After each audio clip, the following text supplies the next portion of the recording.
did you find in the infection and how it has to be treated when you have Lyme disease in your mouth? Okay, what we see is that there's a huge influence of Lyme with infections in the teeth and the jaws. You know, if you can't do out or put out infected teeth, infected areas of the jaws, Lyme, you are not as successful in treating Lyme as you were if you do it. And you found that it is behind the wisdom tooth? There perhaps I can tell you some very usual locations of infection. Those are dead teeth, especially root-filled teeth. There are regions where teeth were in before, they were extracted, and there's still infection inside the jaw. I saw cases 20 years after extraction of a tooth, there was still infection in the jaws. Wisdom teeth make problems, we know that, as a dental stove. It's an old thing, it's nothing new. And a special case in these things is the region behind the wisdom tooth. It's described in the literature as NICO, N-I-C-O. Means neuralgia inducing cavitational osteitis. We just switch a little bit the name because we call it DMS, distomolar systematic disease. That means a lot of people, they have infections behind the wisdom teeth, behind the tooth number 8 inside the jaw, and they don't know it because they have no neuralgia. They don't have problems, no pain, but it's still inside there. We have 2 genes. One gene produces the bone of the skull and the jaws, and one gene produces teeth. But we don't need the tooth. The tooth is not produced anymore, but produced is the location inside the bone where the tooth will be. And this is obviously a weak region in the jaws, and infection go inside in this region and makes problems. It's not so easy as we think. A normal X-ray, what we call orthopantomogram, doesn't show in all cases those infections because they are not, the solution of those things is not high enough, and we have to use a special dental CT where we can see that more clearly and more efficiently, and then we can say, okay, we have this region 9, or we have problems at a root-filled tooth, and so on. And what is very necessary in diagnosing such processes is to combine the picture and the problem of the patient and the examination of the patient, because only those 3 things make sense to make a diagnosis. It's not only the picture. The treatment, I must say, the treatment is surgically. The treatment is not with antibiotics in this region.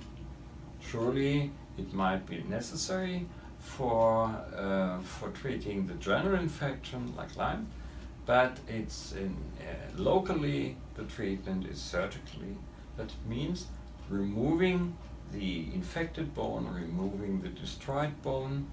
And in this region 9 we see very often the fatty degeneration. It's a special kind of infection of the bone, and to remove this. And what is also very necessary in treatment is to treat this open. That means you created after surgery a little hole where the infection is, and this hole must be cleaned for several weeks. Wow. Because I say the bacteria, they hate air, and they don't want light, and it has to be open, that it can grow very slowly from the deep till the hole is closed. Wow. By nature. It's not only pulling out a tooth or just cleaning the bone. The treatment afterwards is as necessary as the surgery itself. Wow. Yeah, this is So very the surgery is part of the treatment, and Yeah. keeping it open is part of the treatment. This is the main thing. Yeah. The Is main it thing. painful to treat? No, For the no, patient? normally not. I got it from my own. It's not painful.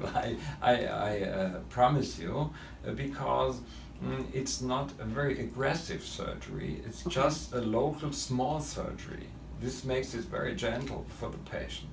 Do they recover from the Lyme disease?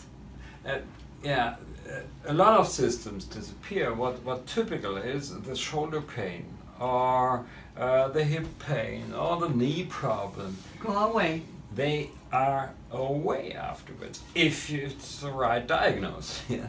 But if you have a process at, let's say, at the right side in the upper jaw, there is a small test.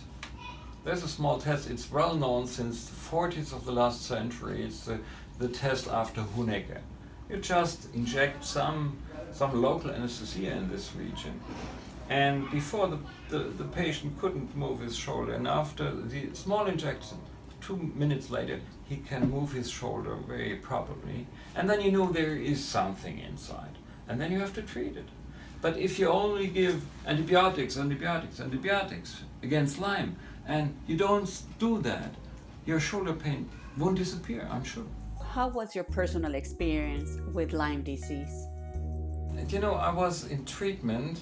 A friend of me, a rheumatologist, he treated me, and I had so many problems, skeletal problems. I didn't know where they came from, and he first treated me as a rheumatologic patient, and then I said, okay, I'm often in the forest, and perhaps it might be that this is Lyme.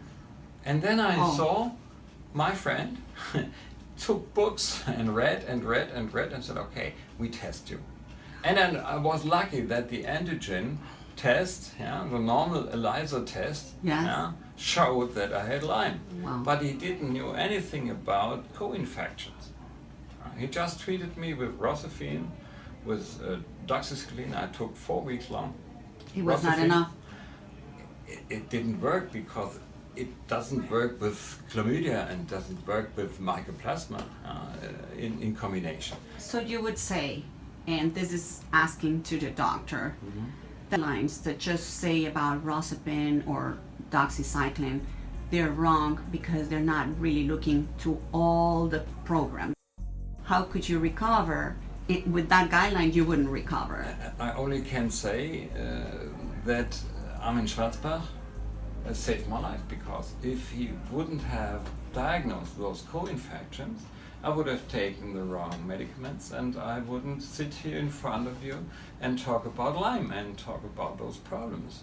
I only can tell it for my life and for that what I experienced. And today I'm very happy and everything works well. But this is also I tell to my patients, you never got out of Lyme. You have Lyme for your whole life, and if the immune system goes down, it might be that there might be some symptoms again. Yeah, you can't be sure. Yeah.